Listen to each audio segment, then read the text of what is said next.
Aubrey, I have a question for you today. Oh, let's hear it. Are you a neat freak? Ooh, no, not at all. I'm a clutter bug. Have you A heard that clutter bug. expression? Oh, A that's clutter bug. It's fantastic. kind of Neat fun freak, with me. clutter bug. I love the opposites. That's good. Never Exactly, heard that. right? My husband is a neat freak, so I have to be careful not to leave my Oh, clutter everywhere because it drives him bonkers. But my kids are all clutter yes. bugs too. I think every kid is has a tendency to Yes. just leave stuff all over the house and not be Ye- super tidy. Oh, no, no. Kids are, yeah, it would be kind of weird, right? If, Yeah, if right? a young kid Every were now and then there might be a kid that's really tidy, but they're none of mine. None of mine have that. interesting. I try to be tidy. I'm not a neat freak. I try to tidy up just because it helps me keep my mind clear. I have like if Absolutely. I'm in a chaotic place, I don't feel good in my mind. But I'm definitely not like a neat freak. That's Mhm. another level, I think. Yes, for sure. These Yes. are interesting adjectives. We had a great question today about these. So we're going to dive into, how to describe someone who's either a neat freak or just very, has cleanliness, is very clean and As a tidy. value. Mm-hmm. Yes, Yeah. as a value. As a value. And yeah, we want to talk about to dive a little deeper to talk about describing people according to their characteristics and sort of where Mm. you want to be careful there. Yeah, I love this. Deep episode today. So I'm going to go ahead and read the question and then we will get to the answer. Awesome. So, hello, Lindsay. I'm super happy that I found your podcast and started listening to them. I do listen to your podcast every day when I commute to work, and I really feel the difference in my English level before and after listening. That's so good, Aubrey. Amazing. I So, love this that. listener has seen a real difference. I love that. It's so good to know. In my daily life, I have a problem with English words related to different characteristics of people and the right way to point to those characteristics. For example, I don't know what I should call a person who cares about cleanliness a lot in a good way. Can you please make a podcast about different characteristics? Sincerely, Bahar. Wow, I think this listener must be living in English, right? Yes, right? Probably in an English speaking country where you're hearing a lot. Yes. And this is tricky. I had to kind of think about this because there Mhm. aren't a lot of words that we use often to describe someone who cares about cleanliness that aren't a little bit negative, that don't have I like a little know. bit of a negative connotation. That's interesting. It's Yeah. interesting when there is not a word for something. Hmm. You wonder about like the values of a culture and a language, right? If there's Right. not a word, if it doesn't exist, it's probably not a value. So does that mean that we don't care about cleanliness? We don't know. I know, Anyways, right? so So before we interesting. start today, yeah, before we get into this today, guys, hit follow right now on All Ears English. Aubrey, why should they do that? Why should they hit Yes, you follow? guys, 4 episodes every week, and they're so fun and interesting. I love that Bahar was letting us know that this is making a real difference for Yeah, their language level because that's the key, right? Yes, it's fun. Yes, it's interesting, but also it will push you up to a higher fluency level. So be yeah. sure to follow so you don't miss any of our episodes. Yeah. And the reason is that we care about something more than just the language. We're not Right. really here to talk about language. Yes, we are, but we're really here to talk about human connection, guys. And that brings us all together. We all want to feel connected. So we're going to always show you how to connect with English, not how to be perfect. All right. Exactly. Yes, right? Yes. Along with the vocab, along with the grammar, we're sharing how to Mhm. use that to connect in English. That's the goal for That's sure. the goal. We got it. Okay. So let's try to answer this question the best we can. Yeah. Okay. Yeah. So here's what's interesting. When I looked this up, because of course I know neat freak, I know some of the words we're going to teach, but I was racking my brain without checking the Mhm. dictionary for a word where we would describe someone in a positive way that's just very Right. clean. We do have a word, we just don't use it very often. It's fastidious. Do you use this word much, Ah, Lindsay? I guess I didn't know what that meant until Because we use it that seldom, right?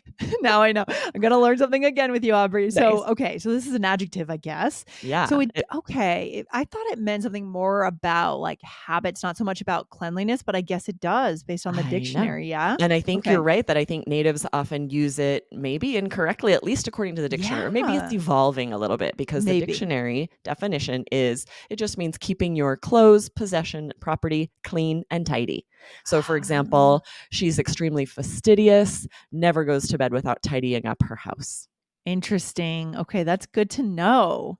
That's good It's to know. really fascinating that we don't use it very often. I think it does say a lot about our culture that we maybe don't care that much, or just that we don't collocate, we don't associate being really clean as that positive of a value. Because I feel like Right. neat freak does have just a little bit of like criticism in it.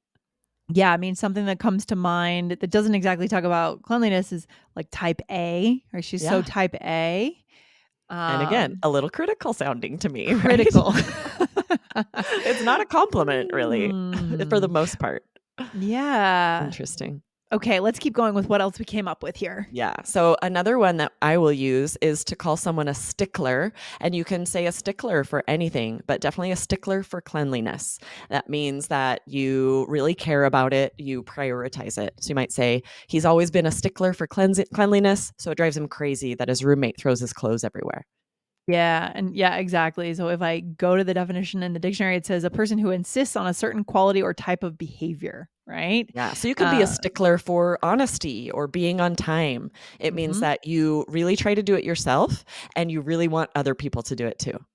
Yeah. Would you say that you're a stickler for any I guess we've determined not for cleanliness Not necessarily, so much. but For are both you a of these stickler for others, anything? being on Mhm. time, absolutely. I'm a Okay. stickler for always being on time. It Okay. really I feel really terrible if I'm late, and I get really frustrated if someone else is making me be late.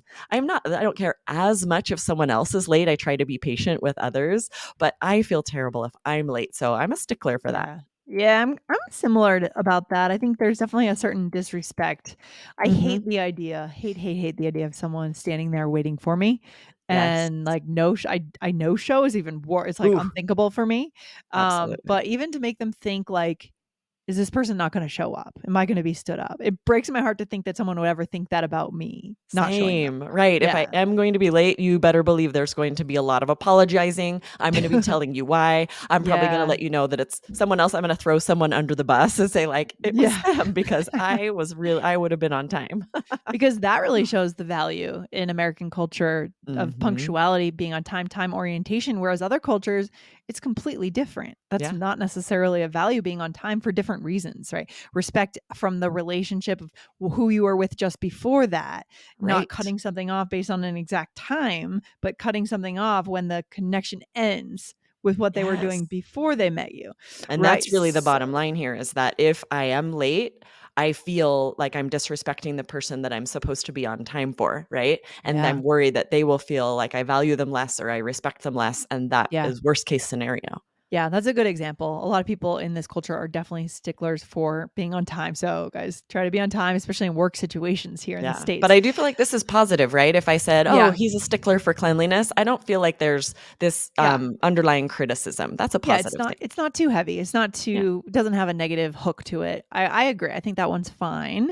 Okay, Aubrey, but we have a few that are a little more, would you say negative? Like, what do you Yeah, a think? little Are bit of these more of a yeah. negative connotation. The first one we used at the beginning of the episode, neat freak, which Mhm. means you are very tidy, you're very clean, you care about it a lot. But if someone's calling you a neat freak, it's almost an insult. It's maybe not that far, but it's not super positive. It's not a compliment. Yeah, it depends on the tone, depends on the context when they say that to you, but it can be a little rude to say that. And this Yeah. one, next one is worse, a germaphobe. Yes, we'll get there. But so just for an example, I would say my daughter is not exactly a neat freak, so I'm Mhm. constantly asking her to clean her room. And this Right. is a way where it doesn't feel as negative if you're saying like, okay, she's not exactly a neat freak. We're using that Yeah. as the extreme instead of actually calling someone that. And that would be actually a really cool topic for another episode, Aubrey, another day, how to characterize people based on what they're not They're in a way not. to be a little indirect. You're Yes, and being a this little is a great indirect. phrase for that to say they're not exactly, and then you Yeah. share whatever adjective or noun is the extreme because Yeah, you're that's saying, yeah, you're being indirect about it. That's right. So good. you don't want to say my daughter's messy, right? Right. Right, but that's what I'm You saying Yeah, yeah. indirectly. Oh, cool episode idea. Let's write that down. Let's do that another day. Guys, Absolutely. hit follow on the show to make sure you catch that episode. It is coming up. Okay, germaphobe. What do we think? Right, it's gotten Germaphobe. from, like, polite and kind to, Yeah, kind of like progressively more yeah. critical, right? So, yeah, germaphobe is more someone who is really paranoid about germs, constantly washing their hands. We might use this to exaggerate if someone's just Mhm. neat and tidy and Yeah. call them a germaphobe, Yeah. but I definitely know some germaphobes. I get it, right? Someone Yeah. who would never like, if they drop food on the floor, they would never eat it. Like, that's going straight in the trash, and they'd be horrified if you ate it. Lindsay, are you the type Yeah. of person that would ever eat N something that fell on the floor? It Maybe it depends on depends what on the floor. floor. At my house, maybe. Like on the street in Cairo, never. No, right. Definitely, I think, yeah, there's scales here, right? There's Yeah, scales of intensity. Some people, or even like something like obsessive compulsive disorder. Some people have an actual disorder where there's like a lot of hand right. washing going on, and that's more of a Yes. medical condition for sure. But there's a scale of Yeah, how, to what absolutely. extent people I are have a friend germaphobe. who's a doctor. He's an ENT, so an Ah, ear, nose, and throat doctor, and he is the least germaphobe of anyone I've ever met. interesting. Like anything, no Interesting. matter where it drops, bathroom floor, he would pick it up and eat it. And he has this expression. He says, "It builds up your immunities." Yeah, I love it. We had a barbecue out here last week for Memorial Day, and now some of our friends have kids, and our friends came over with their little baby daughter. She's like, I think she's like 9 months now. And we noticed that they're very hands off in their parenting style. They had her just kind of crawling around the bricks, and sort of like her watermelon fell. She just picked it right back up. They let her do it. We're like, we like that. That's how All we'd right. like to parent one day because, yeah, you do build up the immunity. Yeah, I remember with my first child, they would have a pacifier, Yeah. that's like play, and if it fell on the floor, I was like, "No," I was like Yeah. washing it with Uh, soap, and then by the last Fire child, fort. no, they drop it and pick it up, put it right back in their mouth. That's so good. Yeah, you just learn just not to be so, like, uptight about things, right? Yep, Yeah, yeah. exactly. So one quick example here, you could say, "I always use disinfectant spray on the counters since I'm a bit of a germaphobe." Means we don't like germs, we're afraid of germs, or we just don't like them. Well, I think we had a resurgence of this during the pandemic, Oh, right, Aubrey? absolutely. I mean, Mhm. there was a solid 3 or 4 months where we were wiping down our groceries because we had heard on the news somewhere that it could travel on surfaces. Eventually, they Yeah, I proved that that remember that. wasn't the case. Did you Or I ever would get leave to any that point? bag that was delivered at my house, I would leave it out in the sun, Yeah. like, all day long. Like, that'll kill anything. Yeah, it's crazy how much we learned about the pandemic as we went on. So there Yeah. are times when a society can become more that way as a Yep. norm. Right. Absolutely. I want to share one quick tip here that's interesting for avoiding offense. Because, Yes. yeah, we want to talk a little bit about whenever you're describing someone according to their personality, you can hurt someone's feelings. You can offend them, right? Because Yes. they may know it about themselves and they don't like that trait, or they may not realize it yet. And maybe you don't want to be the one, pointing this out to them. But there's a Ooh, great way that you can avoid offense by referring to someone as a self-proclaimed whatever. So love if this they one. have called themselves a neat freak, you could say, "My friend is a self-proclaimed neat freak." I And love that that. what you're saying is they call themselves that. That's fantastic. This is such a pro tip, guys, and it's so modern and relevant, right? I mean, Yes. if you're talking about cleanliness and someone shares something about themselves, you could say, oh, if they say I'm kind of a neat freak, and you say, oh, you're a self-proclaimed neat freak, you're really, yeah, Mhm. it's a perfect way to be less direct, less offensive, but still let them use that term, like use Right. the term they use. I love Yeah, it. you're taking out So all good. the accusation, anything that Mhm. could be offensive by using it this way. So you can either use it to talk about someone else, describe someone else, or even to that person be like, "So, as a self-proclaimed germaphobe, is it Yeah. difficult for you?" And you can ask them about it.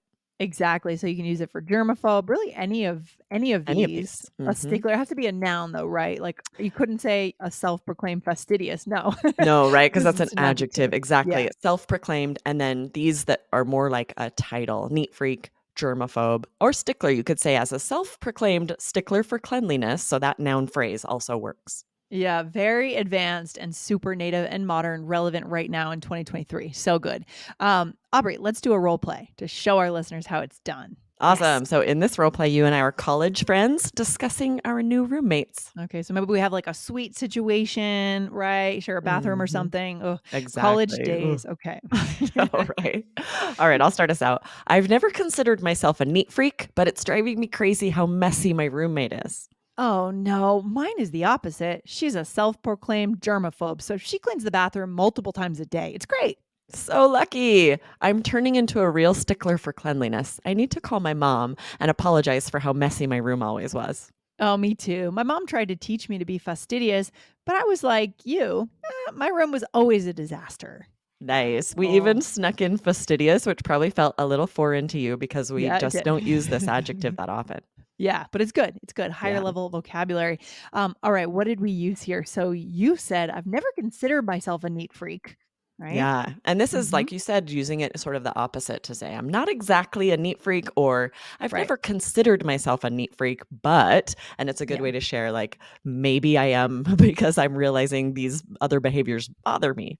Right, right. I love it. Yeah, we learn a lot about life and ourselves when we go to college, don't we? It's true, right? Things that we don't ever have to face when we Yeah. have our own space and things are taken care of us and for us. And then all of a sudden, oh, And you see the these whole people. spectrum of, in your dorm Mhm. or in your apartment after college, like roommates, you see how people are so different on the spectrum of Absolutely. neat It freak does and increase your tolerance, right, for all yeah. types of behaviors and people because you're going to see it all. I see it all. All right. Then I said she's a self proclaimed germaphobe. So, really good use of self proclaimed. So, I'm not saying she's a germaphobe. That would be kind of talking behind someone's back, Right. criticizing them, kind of rude, slandering a little bit, right? Yeah, this feels so much more kind and respectful to say she's a self-proclaimed germaphobe. Like, this Right. means she has told you, I'm a germaphobe, so don't be weirded Yeah. out if I'm cleaning the Yeah. bathroom multiple times a day. Yeah. So then you can say she's a self-proclaimed germaphobe without it Yeah. being rude or disrespectful. Yeah. And I think in a culture where, yeah, it's not necessarily like encouraged to be really, really fastidious around being neat, it's good to proclaim that about yourself. Like if you feel like you want to clean more often, that's totally fine, but just share that fact with the people you live with. Get it out in the open. And so then Yes. there doesn't have to be like a shame around it, right? Absolutely. Yes, Yeah. right? Let's remove the shame, Yeah. remove the stigma. And I love that uh, you used fastidious there. I feel like both of us, as we've added this to our we've English added this. vocabulary, Oh, we're bringing it back. We're bringing I back love it. fastidious. I love it. And then you said, Aubrey, you said, so lucky. I'm Uh-huh. I'm I'm turning. turning into a real stickler for cleanliness. So I'm jealous that your roommate is cleaning the bathroom multiple times a day. And I'm saying, oh, I'm turning into a real stickler, meaning I'm starting to care more and more about it. Oh my gosh, yes. And then I said, "Me too." My mom tried to teach me to be fastidious. There's that word again, million-dollar Hmm. word, but I was like you. My room was always a disaster. Yeah. Right. Nice. Big topic. I mean, if we live especially in the that's the difference, right? Between American culture and maybe some of our listeners, you may be living at home with family that you've lived with your whole lives. Whereas in the US, we do tend to move around, go to college Hmm. somewhere new, live with roommates, then maybe move to a place like New York where I know you were with your family in New York, Aubrey. I had so many different roommates in New York and I saw everything. I saw it all. Yeah. And that It's was just me when I first went to college. I didn't go yeah, with friends. So I had 5 roommates. There were 6 of us, and I was meeting them all for the first time, and they were all so different. 6 Yeah. roommates. Wow. Yeah, big Hmm. room. Like, yeah. It So you was like, really yeah, it was like an see apartment with 3 different rooms, okay. 2 people per room. So yeah, it's a Okay. lot of us. Yeah. So you see kind of where you fall in the world and sort of what your Hmm. values are. It's a good journey, self-discovery. Yeah, for sure. And I think just as a takeaway, this is really great vocabulary, right? Yes, we can describe people according to their character traits. And I love this question that was sent in that you're thinking about this, Bahar, but it is a little bit tricky. We want to avoid stereotyping or offending anyone, right? We don't want to. So there are ways around this, right? I love this pro tip to say someone is a self proclaimed neat freak or Just really germaphobe. good. Yeah. It's a ninja tip, right? It's a ninja Yes. connection tip. It's really good. This is what you get on All Ears English, guys. So if you like this kind of deeper level of looking at not just English, not just grammar, vocabulary, but what it means for your connections and ultimately your happiness in life and business, this is the place to be. So hit follow on this show right now if you want more of what we do here. Good stuff. Yes. Awesome. Thanks, Lindsay. I'll All see you right. next All right. time. Take care. Bye. Bye.